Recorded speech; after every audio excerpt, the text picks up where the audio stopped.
Any other question before we get started? Yeah. Tisha. I kind of want to see more equations on those tests. Going further, are we going to have more equations or are we going to have more definitions? So equations. So we didn't Or not did. equations, I mean like math, conversions? Yeah, we're that's the math of chemistry. So we're going to continue. We probably won't do that this unit because this unit's talking about different compounds and how to name, how to write the chemical formulas, how to or determine the properties. So not a lot of math this unit, but we still need to know that math that we learned last unit. Okay? Thank you. Yeah.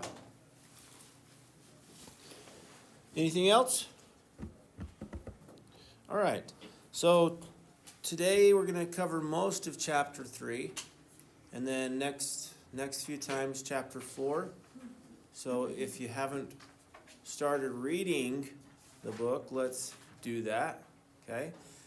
And then another option, if you say, you know what, I don't have time to read, or whatever, then go to the Canvas page, and you know that spreadsheet that has everything for Unit 1, Unit 2, and so on. You go there, and there's notes. They're not my notes, but it's notes for this course, like the teacher notes. Read those. Those are pretty good. They have red highlighted, blue highlights in there. Those are the ones, that's the main things that you need to know. And it might be a little bit less reading than the book, so if nothing else, read those. Okay? Where did you say those are? If you go on the home page, scroll all the way down to the bottom, and then there's exam 1, exam 2, exam 3 and stuff. You click on that, and then they're all set up the same way. Okay? And it'll be on the left side, the notes are on the left side. All right. So we're going to talk about ionic compounds first. So chapter 3 is about ionic compounds. Chapter 4 is about covalent compounds and the different properties. So let's start with ionic compounds.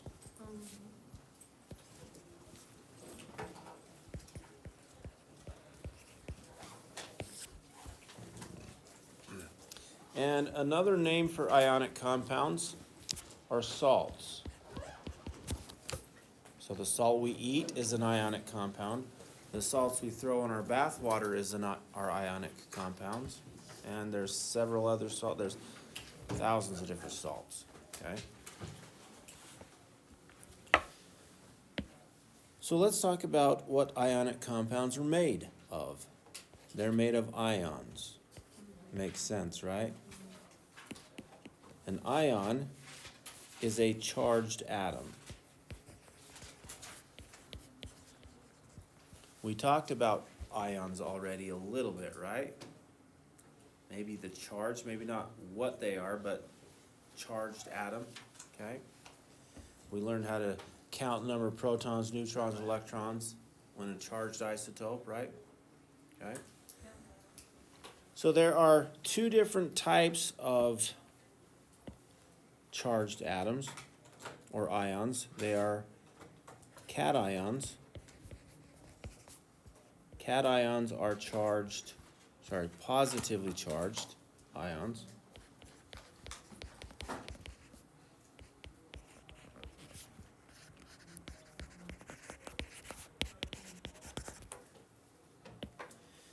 And let's write down what cations are. Cations are mostly metals. What? It's cations. Cations. Oh, cations. It looks like cations. Oh, but it's cations. Mm-hmm. Mostly metals. In fact, all metals in an ionic compound are cations. Okay? No exceptions. But there are some nonmetals that could be cations. We'll talk about those a little bit later. So if it has a metal in it, it's an ionic compound. Always.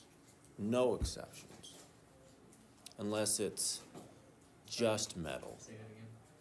If it's a compound with a metal in it, It's a it's an ionic compound.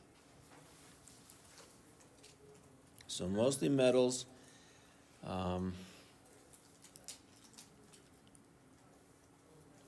So metals will, what the metal, how do you become a positively charged ion? Losing or gaining electrons, right? So the electrons determine the charge as well as the properties. So what would a cation have to do? What would a metal have to do? Would it have to lose electrons or gain electrons to be positively charged? We lose a negative, we become more positive. Does that make sense to everybody? So atoms begin to be neutral, and if we lose, that means we subtract, yeah? We lose a negative particle called an electron, and that becomes +1. Are we good? Okay. So metals will lose electrons. And the other type of ion are called anions. These are negatively charged.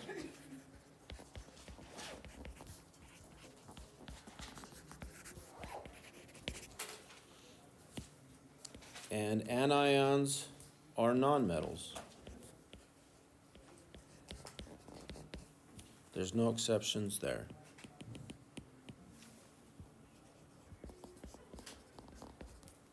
And nonmetals will gain electrons.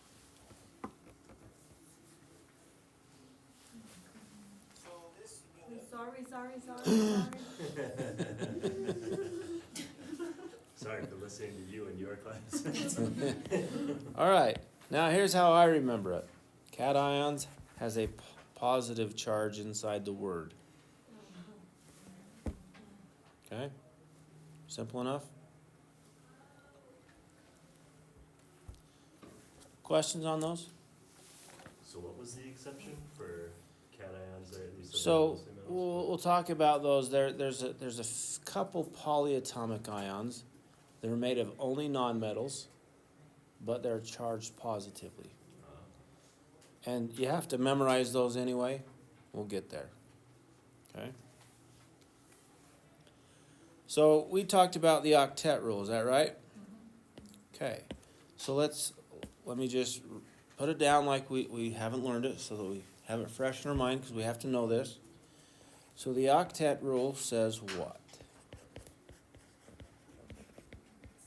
It says atoms will lose, gain, or share electrons to achieve a noble gas configuration.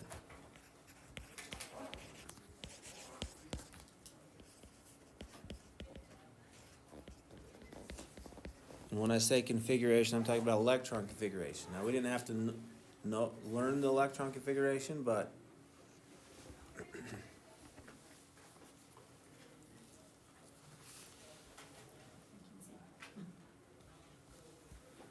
so for the main group, oh, you can't see it? Nobody's. Should I use a different color? Okay. So for the main group elements, we talked about how to determine the number of valence electrons. Y'all remember this? So pull your periodic table out. Let's practice this.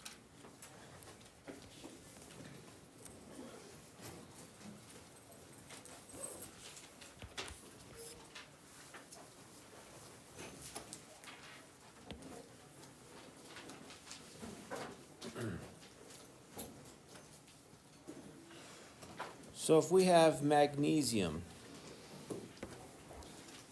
what type of ion will magnesium become?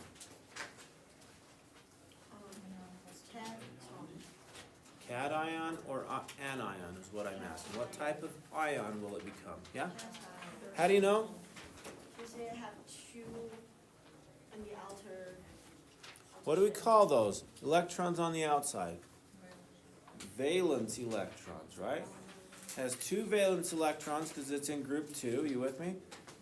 And how many does it want? 6. I'll give you a hint. 8. Oct, right?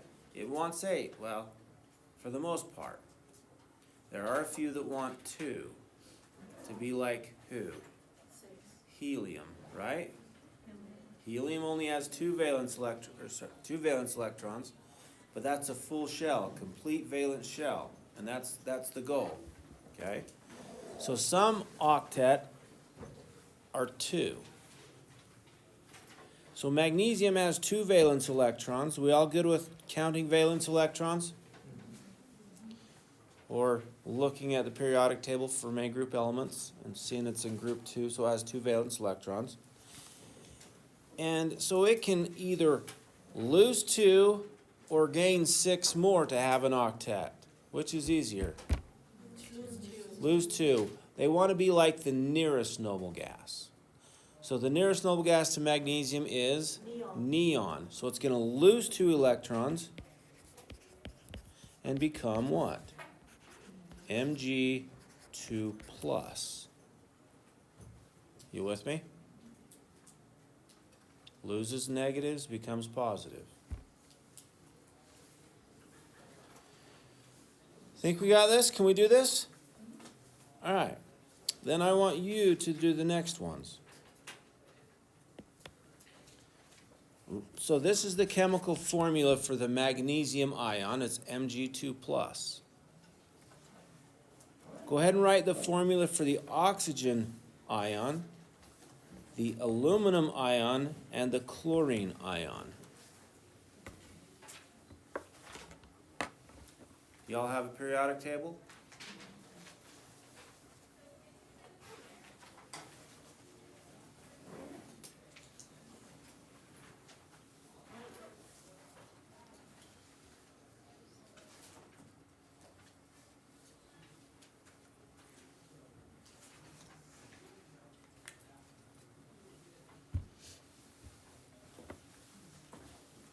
Can we do this oxygen together? Yeah, we can. How many valence electrons does oxygen have? 6. 1, 2, 3, 4, 5, 6. So how many does it want? 8. That means it has to either lose 6 or gain 2. Which is easier? Gain 2. Yeah, the nearest noble gas to oxygen is neon, and neon has 10. Oxygen has 8, so it's going to gain 2 electrons and become O2 minus. 2 extra electrons, 2 extra negatives. You with me? And another way to look at it, I told you when we first learned this, oxygen is 2 less than its nearest noble gas. So 2 less, 2 minus, right? Oxygen has 8. The nearest noble gas is neon, has 10. It has 2 less, 2 minus. Good? And remember, this only works for main group elements, yeah? Okay, what is it for aluminum? Al3 minus or plus? Plus. Good. It's going to lose 3 electrons to be like neon again. Oh, everybody wants to be like neon. And chlorine becomes -1. 1 minus, or we can just say minus. It's kind of like saying X or 1X. Do we need that 1 in front of it? No, we could just say X, right? So we'll just say minus. Am I going to mark it wrong if you say 1 minus? No, because it's multiple choice. But no. No big deal. You can say 1 minus. And sometimes I do. And I'll show you why when we get there. Are we good? Can you remember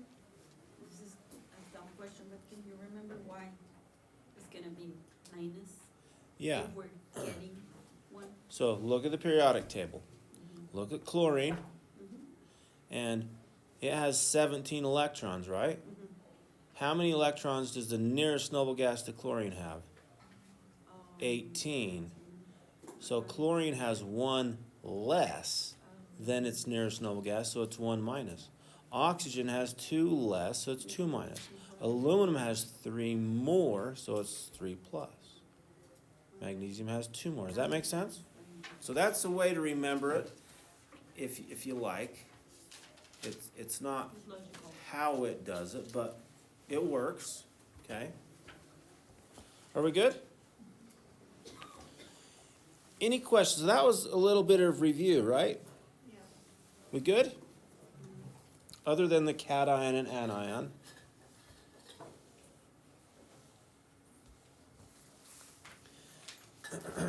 So let's talk about, so those are the main group ions. Now let's talk about the transition metal ions.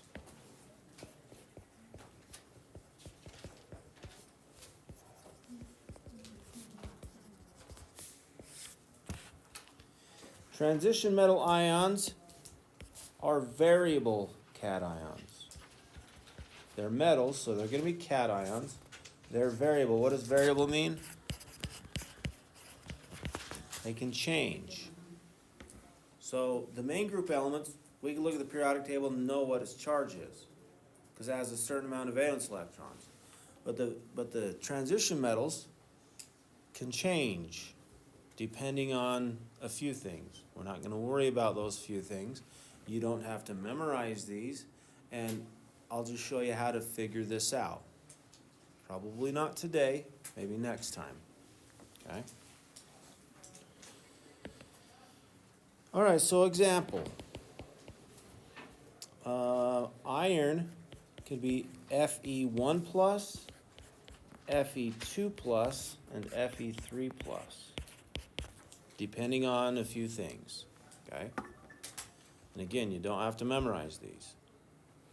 So we'll pick up more on this next time. Okay?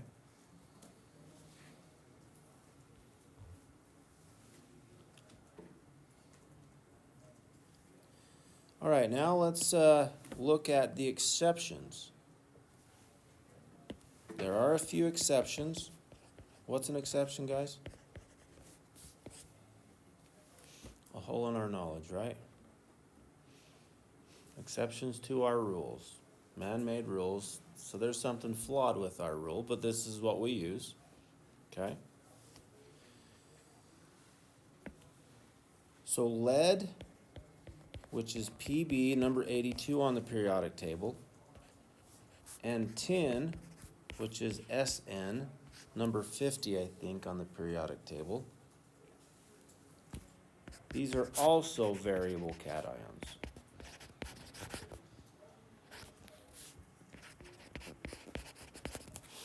Why is that?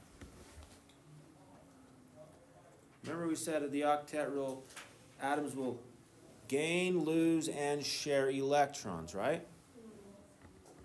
So what happens if they have 4 valence electrons in group 14? Are they going to gain or are they going to lose? They're going to share if they're nonmetals and metalloids. What happens if they're metals?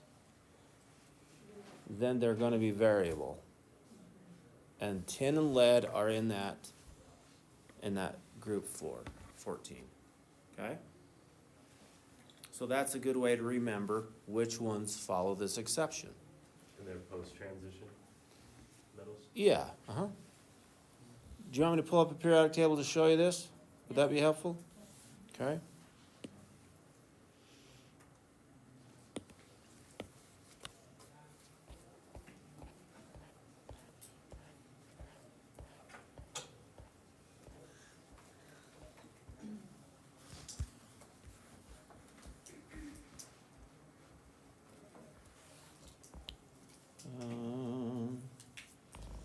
I'm going to leave a little bit of room right there because I have 2 more exceptions.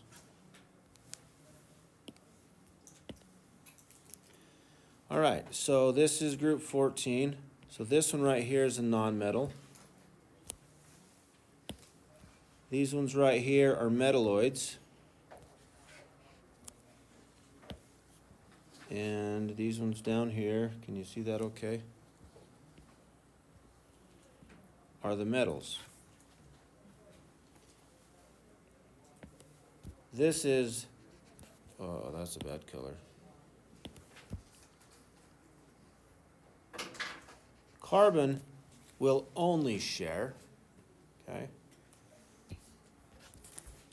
Tin and germanium, depends on who it's with, will share or lose or gain. And those two right there will act like transition metals. Good? Because what are you going to do? Add or gain? 4. It's just 4 away on both sides. That's why there's an exception there. Good?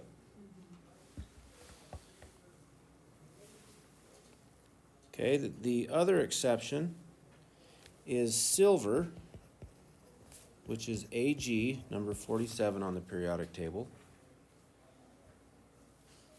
is always a 1+ ion. So Ag+. Always. That's not a variable cation.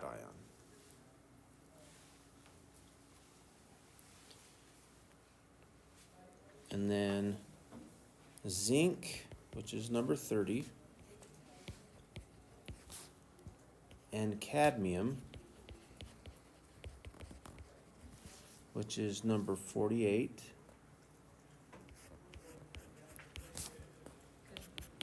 These are 2+ ions.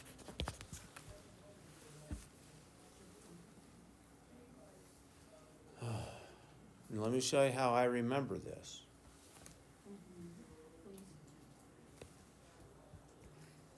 Here they are.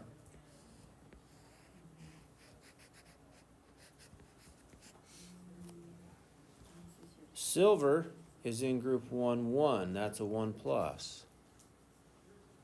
Zinc and cadmium are in group 1,2. That's a 2+. Maybe that's not the most perfect way to remember it, but that's the way I remember it.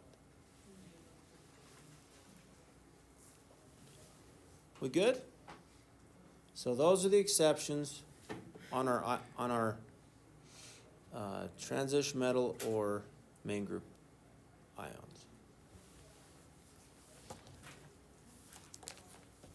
That means they're variable. They're what? Variable, yes. Yep.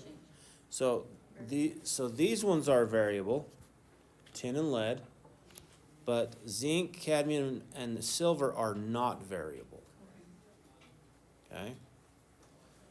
Zinc and cadmium are both always a 2+ ion, and silver is always a 1+ ion. Why is that? Great question. Just is. And that's why we have exceptions, because we don't understand everything 100% of the way. Are we good? No, that's stupid. Right? Okay. So them being a 2+ ion, they're always losing 2 electrons? Always losing 2 electrons, yep. And silver's always losing 1. Yep. Okay, so we talked about main group elements, or main group ions, transition metal ions. There's one other type of ion. You guys are going to love these. Woo-hoo. Polyatomic ions.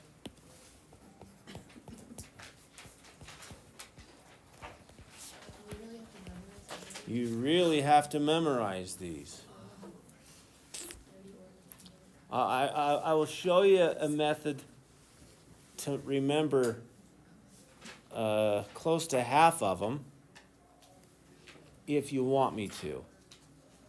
I had three students that liked it in my last class. And the rest of them says, so it's really up to you guys.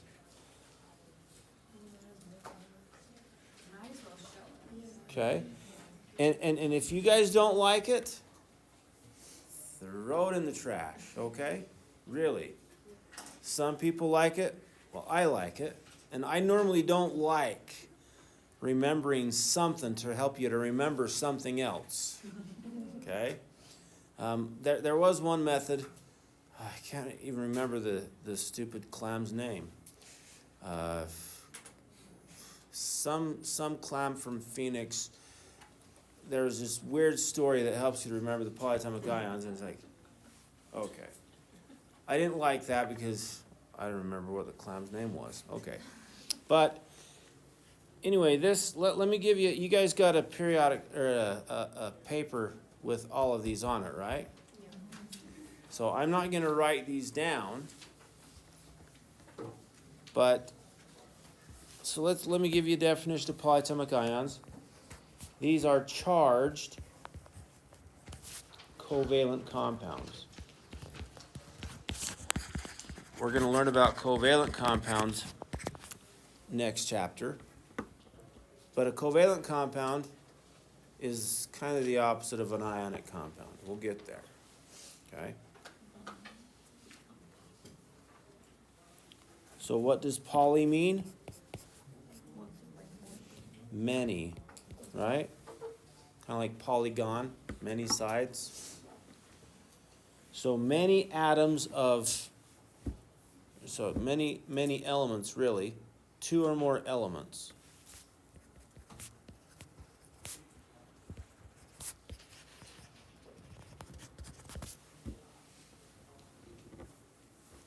Okay.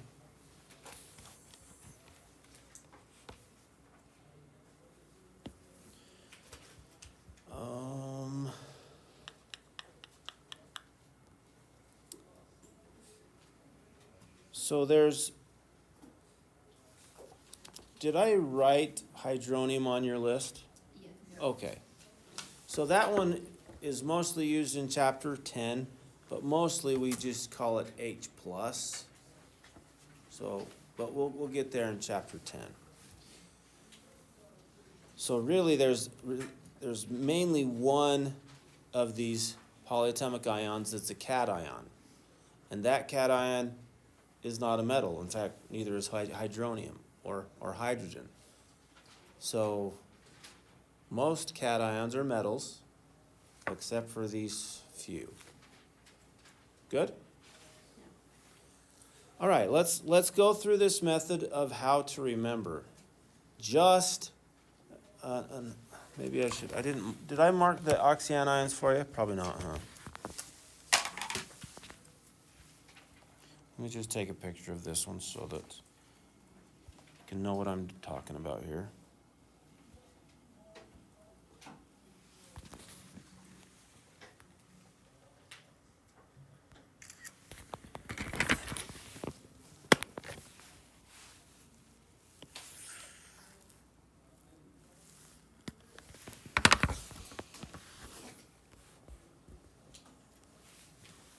All right, so these ones that are marked with an asterisk, these ones are called oxyanions. Any ideas why? They're polyatomic ions with oxygen in it. Now there are a few of them that I'm not going to show you how to remember that have oxygen in it. So if you want to just remember these the good old-fashioned way with flashcards or whatever, do it, okay? Because you still have to remember some of them anyway. So I'm going to show you how to remember just these ones with asterisks next to it. Did you want to write that down? I don't know. You don't have to, but because I'm going to write them down. Okay. Okay. All right, so I'm going to pull up a periodic table, and because we're going to use the periodic table to help us to know what these are.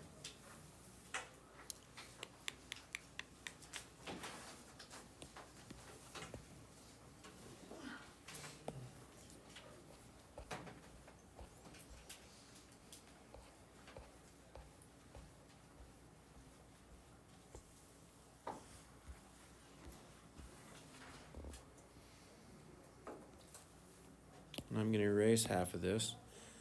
Because these are polyatomic ions, and so they're nonmetals.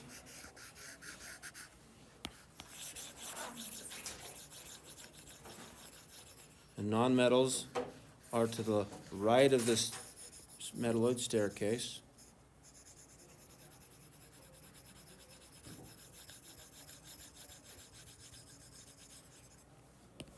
All right. So this way of remembering these is called T43. The T means 3 oxygens, because 3 starts with a T. Okay? And then the 4 refers to 4 oxygens, and the 3 refers to also 3 oxygens.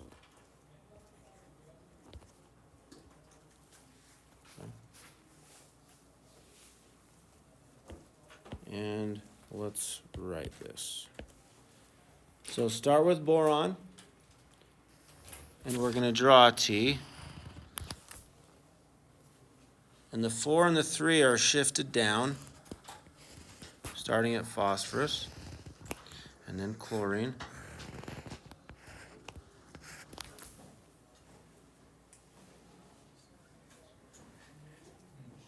Good? And then we're going to start at number 13, and we'll just say -3 for this column. Then -2, then -1. And so you're going to have to remember how to draw this. And then since this 4 and the 3 gets shifted down, we're going to write straight down from here. -3, -2, -1. We just repeated it. Good? What? So the T is kind of up top, right? And the 4 and the 3 is shifted down. So I just wrote -3, -2, -1, and then straight down below that, -3, -2, -1 again.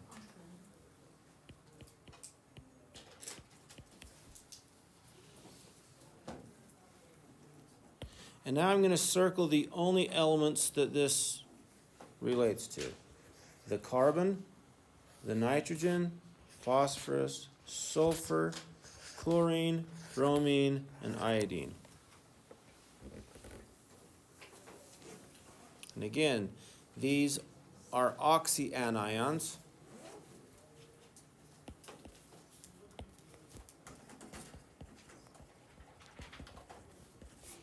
And they end in ATE.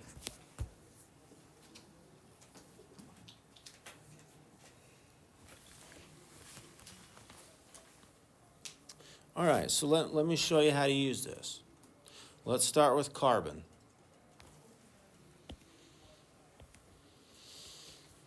So carbon is a part of the T. That means it has how many oxygens?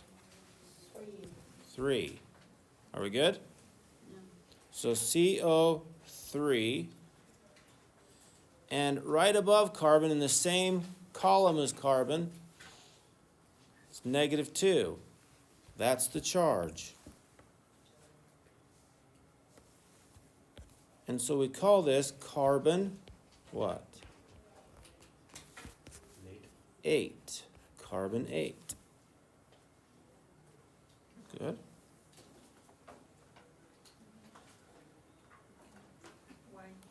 Why?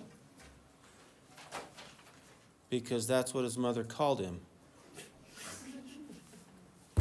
His name is James. I don't know. Okay. Yeah. Could you show that one more time? Yeah. So the whole thing or just carbon? Just carbon. So carbon is right here. You follow that? It is a part of the T, and T means 3 oxygens. And right above carbon in the same column is -2. So it's a -2 charge, or we say 2 minus. Good?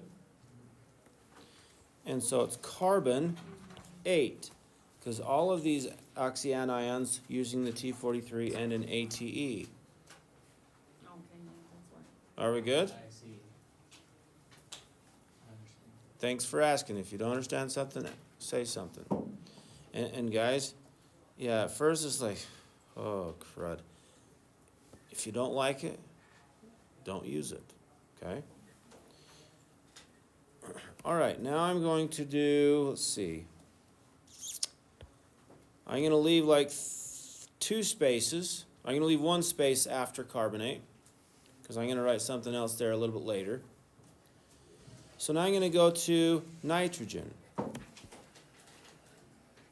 So if you guys want to leave 1 blank, because I'm going to write something else there, because I'm going to just do the main ones right now, and then there's a few more rules to help us to get the other ones. Okay? So nitrogen is a part of what? T. The T, so it has how many oxygens? 3. And what's its charge? -1, because that's the number above N. So we'll just say NO3 minus. And what's this called? Not nitrate, because that's too many syllables. Nitrate. We chop the ending off with 1 syllable, nitrate. Good?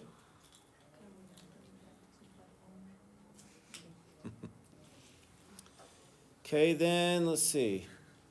There are 2 nitrate things. So we're going to skip another one, skip another line. And now we're going to go to phosphorus. P-O, how many O's? 4, because it's a part of the 4. Oh, yeah. And what's its charge? This is a little bit different. Since the 4 and the 3 are shifted down, we're going to use these lower numbers. Why? Why we use the lower number? So it's. That's because this is just a way to remember it. That's all it is, guys. There's no rhyme or reason other than a way to remember this. So, this is how I remember it. This T is up at the top. So we're going to use these top numbers on the ones in the T. The 4 and the 3 are shifted down. So we're going to use the bottom numbers. That's the way I think about it, but okay. I know we're all different. Okay? So PO4, what's the charge? -3. 3 minus. And it's going to be what? Phosphate.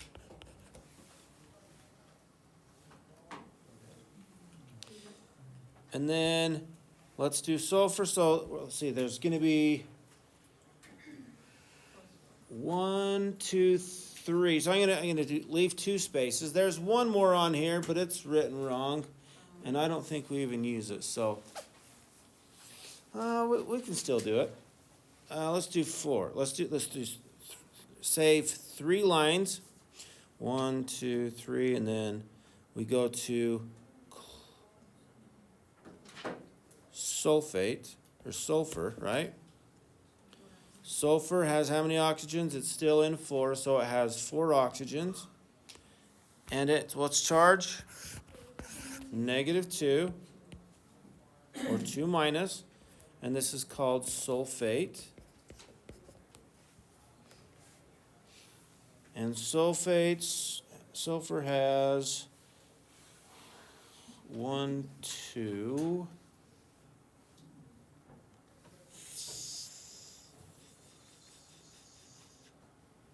Where is it? I know there's another one. Oh, there it is. 3. So there's 3 of them. So we'll kind of just leave 3 more for that one. And then we'll come over here and do chlorine. Chlorine is a part of 3, so it has 3 oxygens. And it's right above the -1, so 1 minus or just minus. And this is called chlorate. And chlorine has 4 total, so I'm going to leave 4 blanks there. And the last 2, there's just 1 of each. So 1, 2, 3, okay. So bromine is a part of the 3, so it's BrO3, 1 minus again. This is called bromate. And the last one is IO3 minus iodate. What do you mean when you were saying like chlorine has 4, so you're leaving 4? There's 4 different polyatomic ions that deal with chlorine. Okay. Sorry. That's why I left 3 extra blanks. Got it. Okay? All right, so do we all get those, kind of ish? So practice drawing the T43 on your periodic table, because that's what you got to remember the rest, right? It's not a whole story about, oh, I can't remember that stupid clown's name. It's bugging me now. I have to look. All right. The thing that helped me in the homework was like the bicarbonates, just the hydrogen, removing the 1 negative off of. Yeah, and I'm going to show you that. I'm going to show you why it makes sense to me. Okay, so now let's go and show you a few more rules.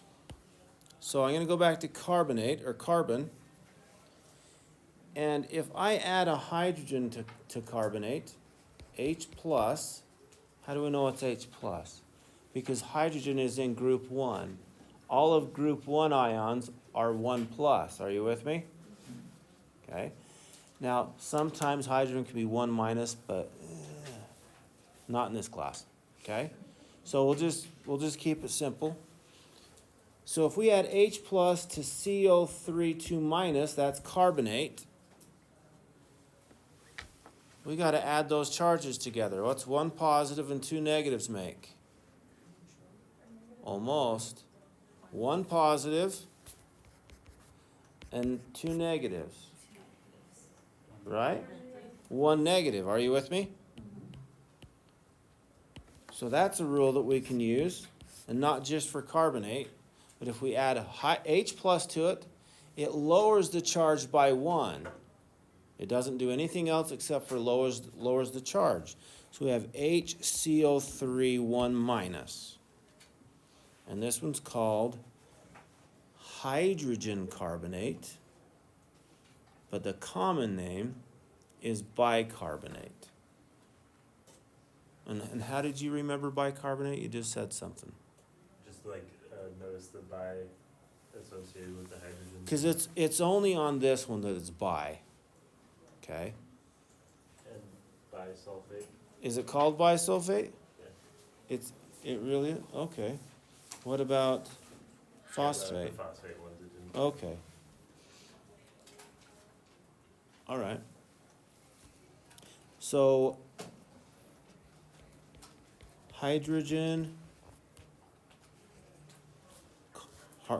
carbonate is the name, or we can call it bicarbonate is the common name.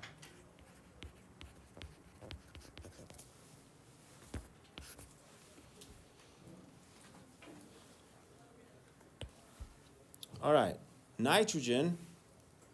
Now here's another rule. NO2 minus is called nitrite. So we change the ending from ate to ite when we lose 1 oxygen. So our rule says it's ite if we lose 1 oxygen.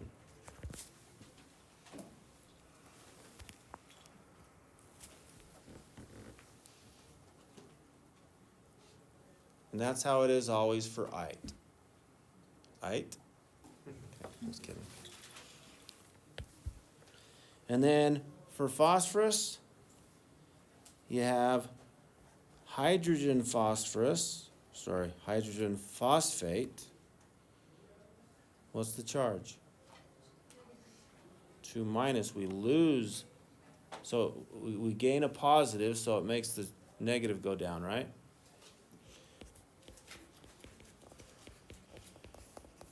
Hydrogen phosphate.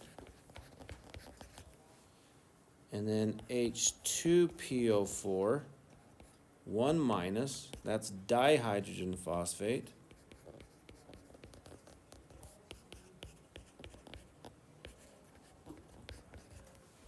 Di means 2. And then we have PO3, 3 minus. We lost, oh my gosh, just noticed a mistake I made last class. You guys are okay with it because it's not your class, right? Okay. Okay. PO3, 3 minus, what's that called? Yeah, we lose an oxygen, so it's phosphite.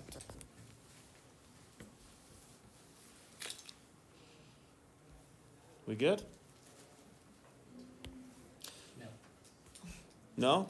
We lost one of the last two, the H2PO, where did we get that one? Right here. It's on our list. Oh, just, okay, you're just giving me notes. It's on our list. You're just giving us how they. How to remember it? So, yeah, if we see H2, oh, there's 2 hydrogens, so it's dihydrogen phosphate, Oh, and it loses its charge. Its charge goes from -3 to -2 because there's 2 H pluses, right? And then phosphite, we lost an oxygen, and that's it. So it ends in ITE, just like the other one. If it ends in ITE, it loses one oxygen. And then sulfate, we have hydrogen sulfate or bisulfate is HSO4 1 minus.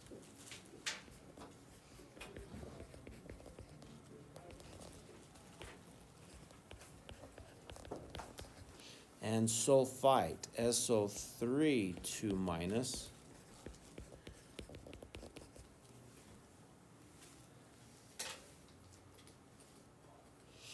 We okay?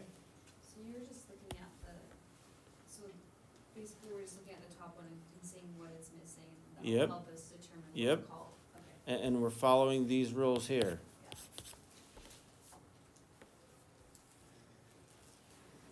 All right, and then chlorine has a couple new rules. So if we have ClO2 minus, what's that called? Chlorite, because it lost an oxygen. What about ClO minus? We lost 2 electrons. Hypo. If we say hypo something, that means less, right? So it's going to be,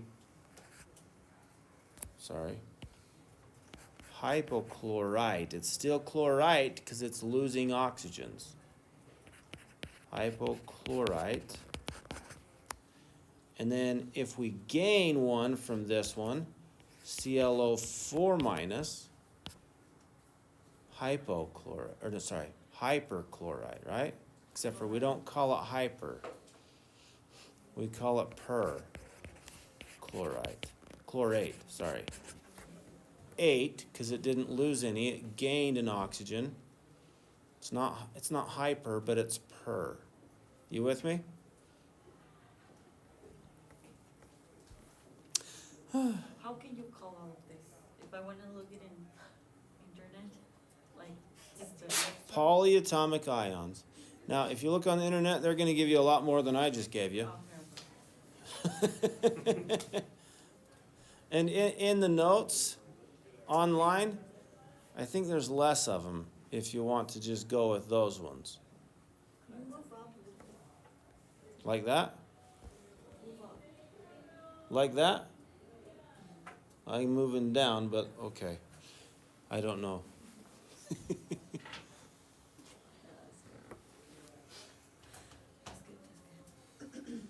Who's gonna use this? Part of it. Okay, so I got about the same amount in this class too. So, all right. And again, if you don't like it, yeah, throw it out, guys. No, it's okay. Okay? But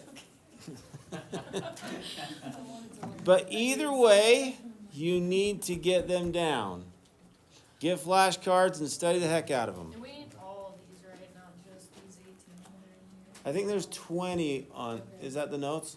Yeah, it looks like, yeah, there's not as many. Yeah, there's not as many in the notes, but I had this paper and, so if you want to stick with the one in the notes, you're probably, you're okay. You will be okay. But this is what you need to know. These ones are on there anyway. I don't know if this one's on there, but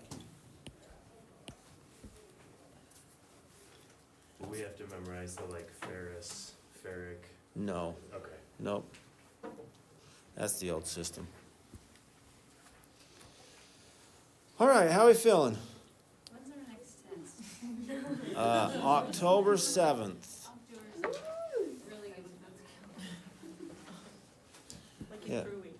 So listen, put the time in right now. We're going to be using these polyatomic ions the rest of the semester. You got to know them. If you don't, it's going to kick you in the butt. Okay? Questions? So just to clarify, you are suggesting that we just learn the big list and just get it over with, just learn. No, you can learn the 20. Will be okay? Yeah, you can learn. I think there's 20 of them. Is there 18 or 20? Somewhere in there, I don't know. Okay. If you go to the notes for exam for unit 2 stuff, you know where to find it? Go to the home page, go clear to the bottom, click on exam 2, then it brings up this spreadsheet that I showed you, right? And on the left side for ionic compounds, there's going to be some notes. You look at those notes and it's going to be on there. You can just memorize those. It's a little bit less than what's on this page that I gave you. For these ones, Yes. with the trick you showed us. Still works. Yep. Same. These are the same ones. Is there a PDF anywhere of our periodic table? No. Yes. I was searching. Okay. It's in Canvas.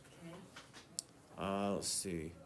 I think it's where you say there's a button that says Start Here, and then it gives you the periodic table and the reference sheet that I gave you for the exam.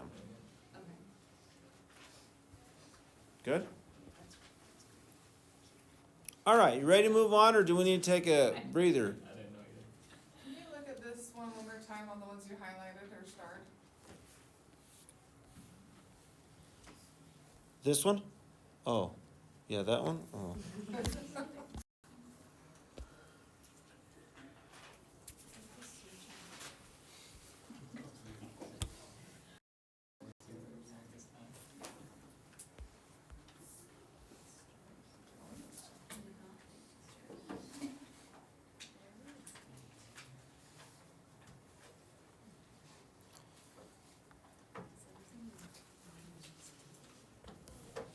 So I don't know that those are on there, on the other one.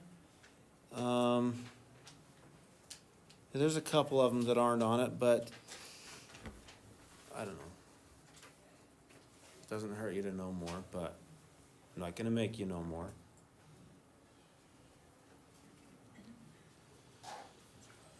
We good? Okay, let's move on to properties of ionic compounds.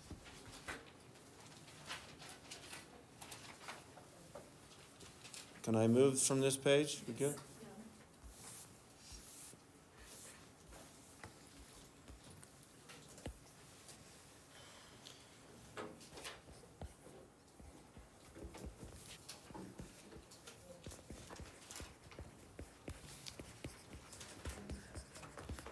So you need to know these properties because this will differentiate between ionic compounds and covalent compounds. And with these properties, there is one test question that is highly missed. So I'm going to show you kind of what you need to know here. So write this on your exam. This is on the, or sorry, in your notes. This is on the test. Okay.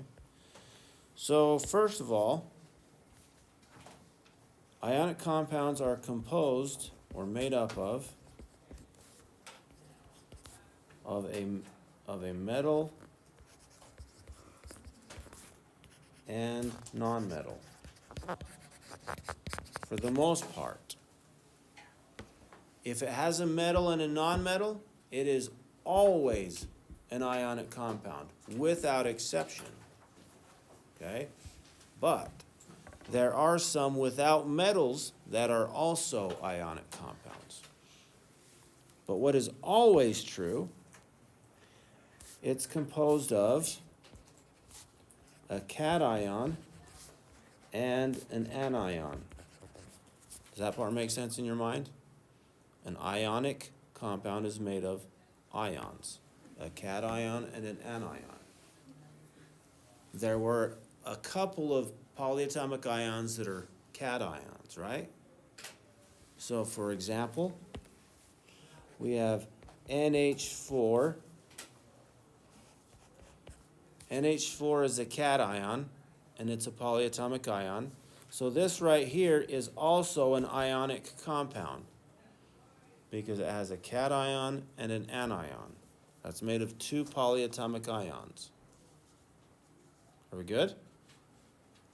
That's why you need to memorize these polyatomic ions so that you can recognize, oh, that's a polyatomic ion. Or sorry, that's an ionic compound. Good? Questions?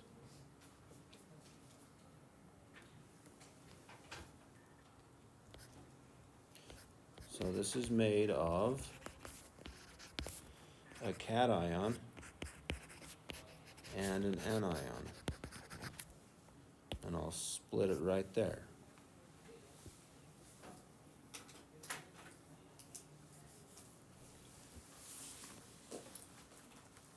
Okay, next little property is all ionic compounds, they're always neutral in charge.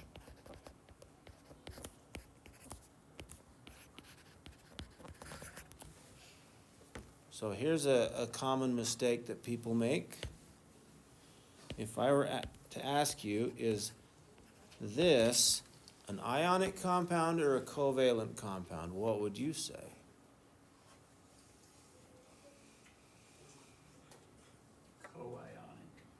Co-ionic. No.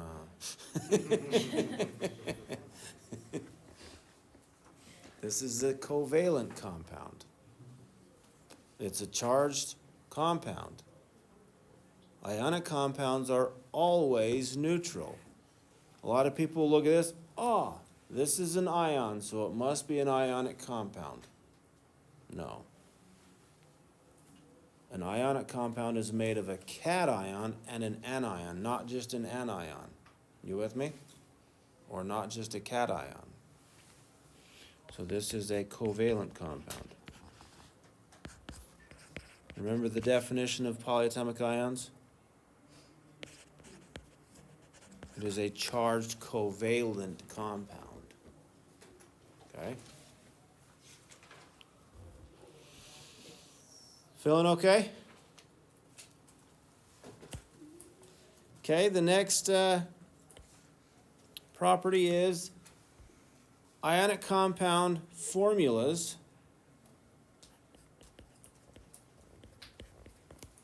like H2O is a formula, right? Ionic compound formulas are always written as lowest whole number ratio.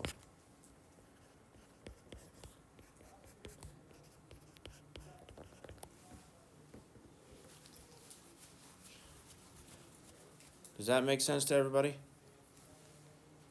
So for example, there's only one way to write magnesium oxide, and it's that. You don't have to memorize that. I'll show you how to get there. What about covalent compounds? Is that the only way to write a compound with carbon and oxygen in it? No. We also know of that one, don't we? Carbon monoxide and carbon dioxide. So these two are covalent. This one right here, there's only one way to write that, and it's MgO. We good? So these are covalent.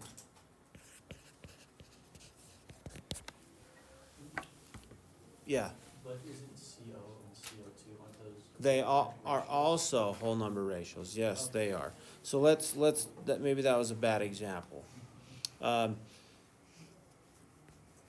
There's only one way to write magnesium oxide. Well, I shouldn't say that. When we talk about transition metals, yeah, you're right. So that was a bad example. C2H6, for example. So this is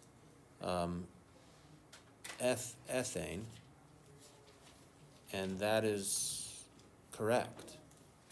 So we can write it that way because it's not an ionic compound. Good?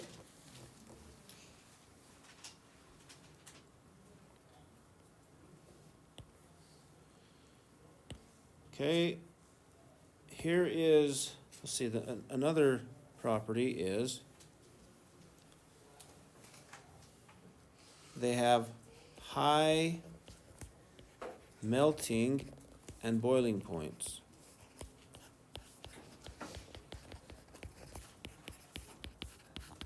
And the reason why they do is because this is a pretty strong bond. So for example, we have Na plus Cl minus, right? So sodium ion is Na plus and chlorine ion is Cl minus. They're attracted electronically. So electrically attracted, so we got the electrostatic force, and that's a relatively strong force. This is what holds everything together. Holds our bodies together and everything. So that's a strong force that's kind of holding them together. So it takes a lot of energy to get them to change into, right? Because, well, there's a little bit more to it than that, but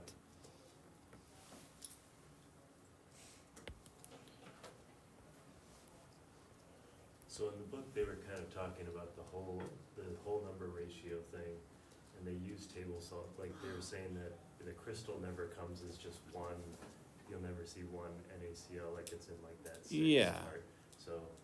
So really what happens is, so this is what I wasn't gonna talk about, we'll talk about this later. These also attract, so they're kind of in a block, right? And all around. And so to get these things to separate takes a lot of heat because of that electrostatic force that's holding them together. Good? And then the last one,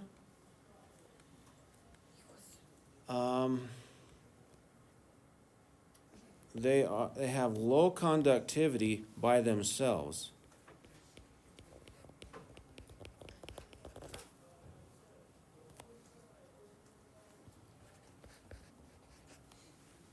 So if we have a handful of salt, it's not conductive to electricity or heat. But if we throw salt in water, it becomes highly conductive because it separates into its charges, and now we got a charged solution, or we call that an electrolyte. Okay? And I'll show you in a minute what that means. So on the test, and this is where a lot of people, because I say, okay, it's high conductivity. when dissolved or melted.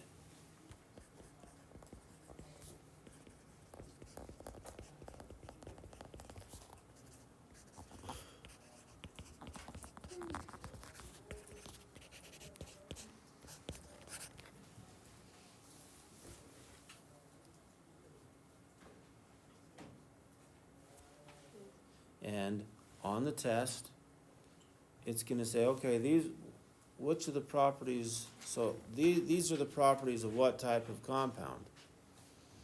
And it's gonna say, okay, it has high melting point. And it has all of these properties of an ionic compound. And then it says, and it's low conductivity. Covalent compounds are also low conductivity, guys. And so you kind of have to know them both. Know all the properties for ionic compounds and properties for covalent compounds, and we're going to be talking about different types of like covalent network solids, metallic solids, and just all these different things. Not this test, but maybe it is this test. It might be another. Is it this test? Okay. You said when dissolved water metal, What's that? then you're writing high Dissolved or melted? or melted. Sorry.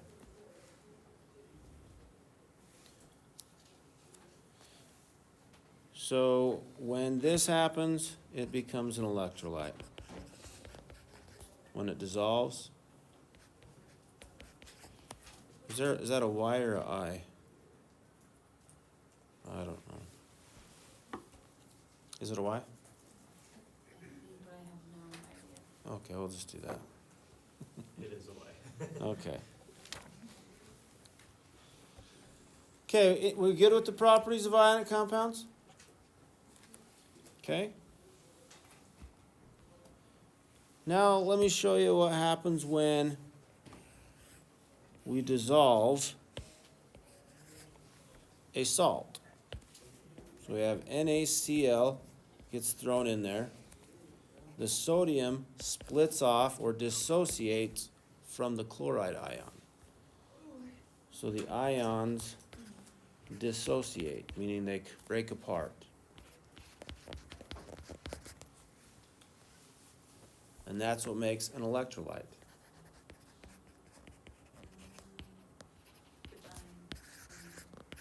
What? With ions. Yeah, with ions, And that's when it is highly conductive, when it's dissolved. Question? No? So is that a chemical change then? That is a physical change. Even though, interesting. Why is disassociating a physical change? I know like if you boil the water, the salt will come back together, but why is it a physical change and not a chemical change? Here's the easiest way to know that. But yeah, there's a lot of weird stuff, especially in science, okay. But here's the easiest way to know. We know it's a chemical change if it changes the substance, right? That means the properties are also going to change. Have you ever tasted salt water? What does it taste like? Salt and water. The properties did not change, therefore it's a physical change. You get that? Yeah, that's a hard one for most students to say. What? Okay. Good? So we'll talk more about solutions and that in another unit, but any questions so far? Okay, this would be a good time to leave, but I'm going to give you guys the same choice that I gave my last class. So during the first exam, first unit, we had a whole extra day to review. And I felt that was the very best review I've ever had in my classes. So it was even better in the summer. It was. For both classes together. Oh my gosh, a lot of good questions. But the summer was my last best one. Okay. How does that go now, man? No, it really was. But anyway, if we don't continue and get a little bit more, we're not going to have much time for review. Okay? So my last class we got to, we talked about writing formulas for ionic compounds, and then we stopped. Okay? Who wants to keep going? Who wants to stop? Okay, we're going to keep going. Good, because I don't want to be on a different page as my last class. I almost didn't give you that option, but okay. All right, so let's talk about writing chemical formulas for ionic compounds.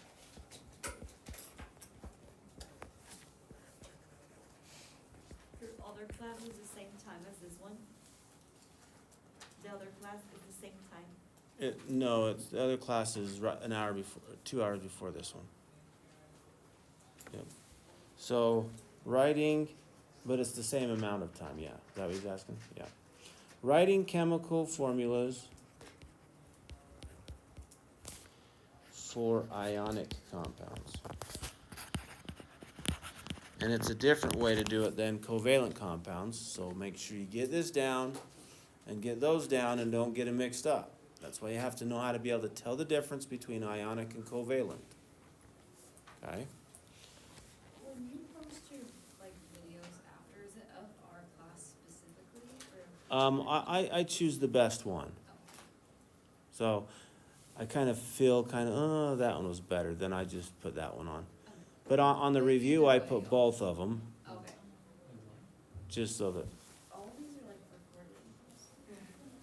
So you can go back. So on the home page, you can access my videos from last semester, or not last, previous semester, and I also put the ones for this semester on there.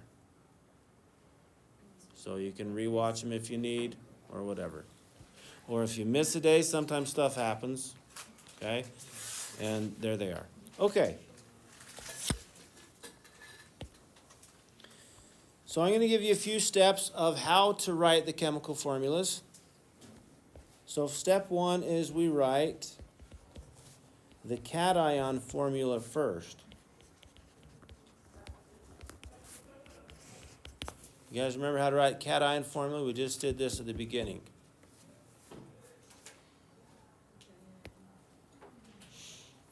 What's the cation formula for magnesium?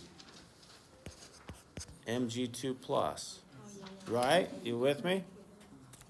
Okay. So the cation we're going to write first. Because when we write the chemical formula, the cation is written first, then the anion. The metal, then the nonmetal. Okay? For the most part. When I say the most part, there are some without metals, right? The cation first, always, then the anion, always. So second is write the anion formula second.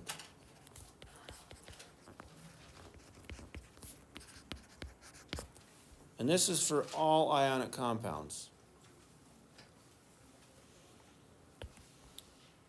And step 3, we know that all ionic compounds are neutral in charge. So all the positive ions have to cancel out with all the negative ions. And we have to do this so how many of each one are going to cancel, right? So if one's positive, one's negative 1, they're going to cancel 1-to-1 ratio, right? But if one is positive 2, the other one is negative 3, then we got to figure it out, right? I'm going to show you an easy way to do this. We cross the number of the charge, of the charges. We cross them down to the other guy. I'll show you how to do this. And step 4 is we simplify. Why do we simplify?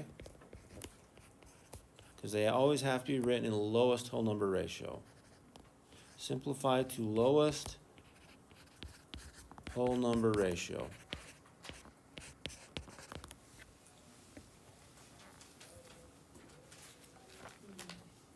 And now we're going to do examples so this makes sense. Okay?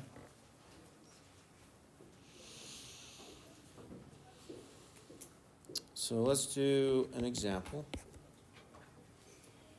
Let's say nitrogen reacts with calcium. Which one are we going to write first, the calcium or the nitrogen? Oh, I heard both. The metal, calcium. The metal, the cation first. Do we know how to tell the difference between metals and nonmetals? Separated by the metalloid staircase, right? Okay.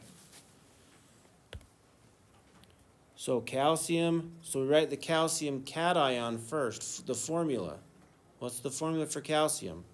Ca2+, because it has 2 valence electrons, it has 2 more electrons than the nearest noble gas, whatever way you want to look at it, okay? And then nitrogen is N, look at the periodic table. Has 5 valence electrons, so it wants 3 more. Good? So we wrote the cation first, the anion second. Now we take the numbers and we cross them down. Just the numbers. Don't worry about the charges. The charges are going to cancel out if we do this. And that becomes Ca3N2.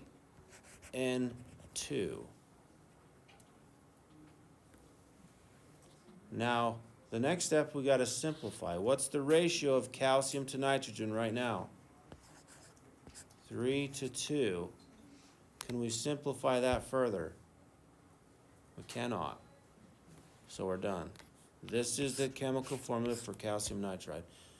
And I'll tell you how to name that later. Okay? Good? All right, let's do... In fact, let me show you how to do this one. Because crossing charges, that's just a method, guys. So that's an algorithm. But let's see.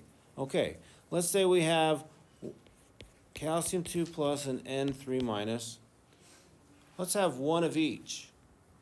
That's a +2 and a -3. Are you with me? We add those and what do we get?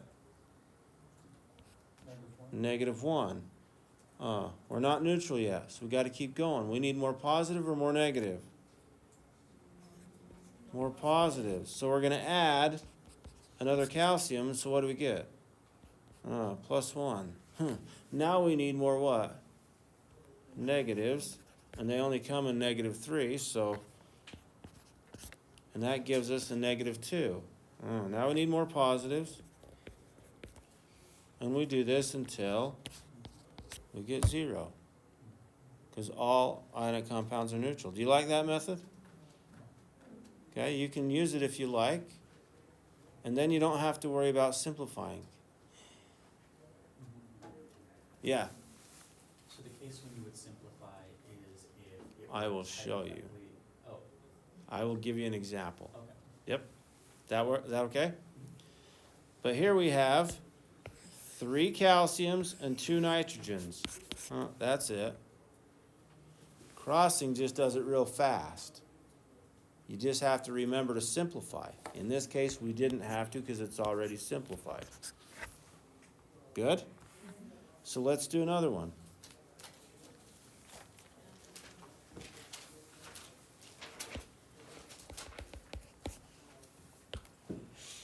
So let's say we have magnesium. Uh-oh. Magnesium and oxygen.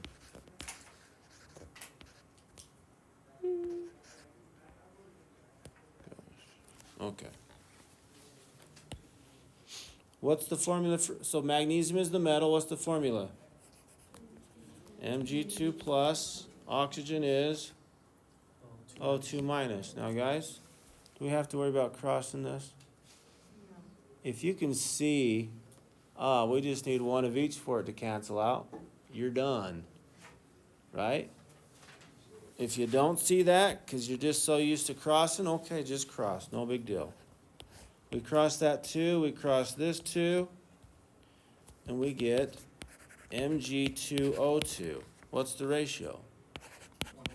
2 to 2, which can simplify to 1 to 1. So we have to write it as MgO.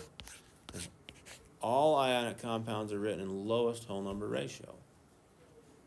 That's the only way to write magnesium oxide. Good? One more? Okay.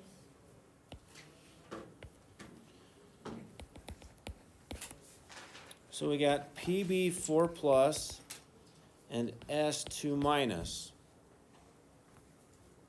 The reason I gave these to you is because I have to, since this is lead. It's one of those variable ones, right? Okay, so you can't look at the periodic table for lead. So now what do? We wrote the cation first, anion second, cross the numbers down, and we get Pb2S4. Can simplify 2 to 4 to 1 to 2. So it's PBS kids. 2. Good? Okay. Is PBS kids even a thing anymore? No. Okay. Yeah. Yeah, That poll doesn't exist anymore. Okay. Maybe some of you guys, what he even talked about? No. It was Okay. very recently removed. Okay, good. Like Okay, a month good. ago. All right, so you guys all know what I'm talking. Okay, good. Sometimes I say jokes to my high school kids, and they're like, "What?" Okay. So, all right. Are we good? All right, now let's one more, and then we're done for tonight. Okay. So we talked about how to.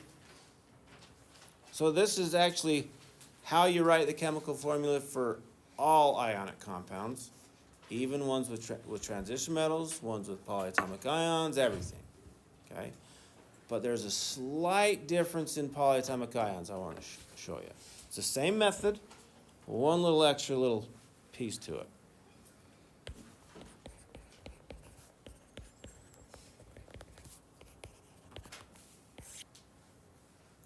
Polyatomic compounds. And that's not a good name for it, but okay. So let's just go straight to an example. Strontium.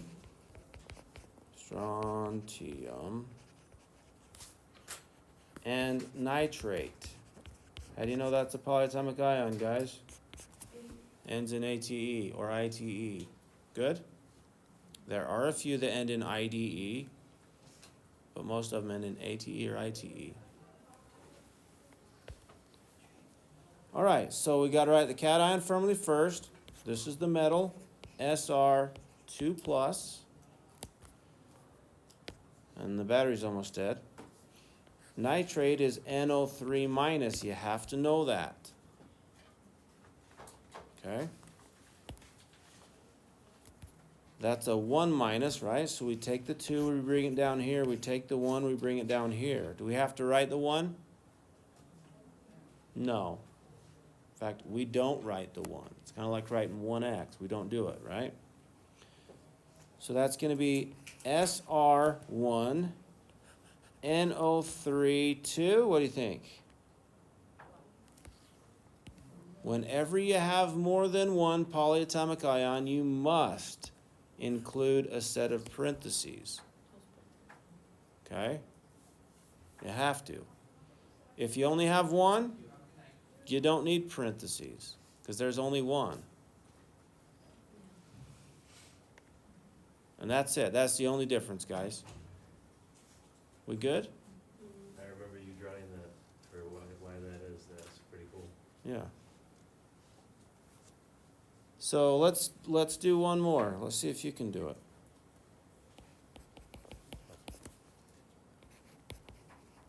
ammonium hydroxide. Can we do it yet? Maybe not. We have to get these down. So what's ammonium? NH4 plus. And hydroxide? OH minus.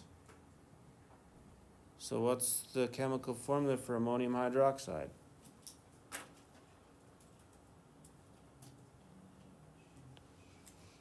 So 1-to-1 ratio. We can cross the ones down, no big deal. Do we write the ones? No. Do we need parentheses?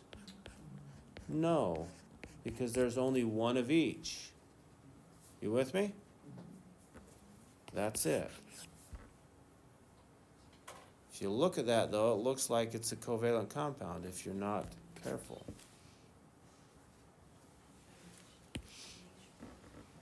Are we good? But you can tell because there's no charge. That's Uh, a covalent compound. Most covalent compounds are also neutral. So you can't, you got to know a little bit more. You got to know these polyatomic ions. Okay? So with the plus, with the negative and the plus, so we just, what we did with that? Yeah, well, we have one positive and one negative. What does that add to? 0. That means we're done. We have one of those and one of those. Or we can just swap the numbers down. Right? Do we need to write the ones? No. Does that make sense? Anything else? Okay, that's it. 20 minutes early, 18 minutes early. You're welcome.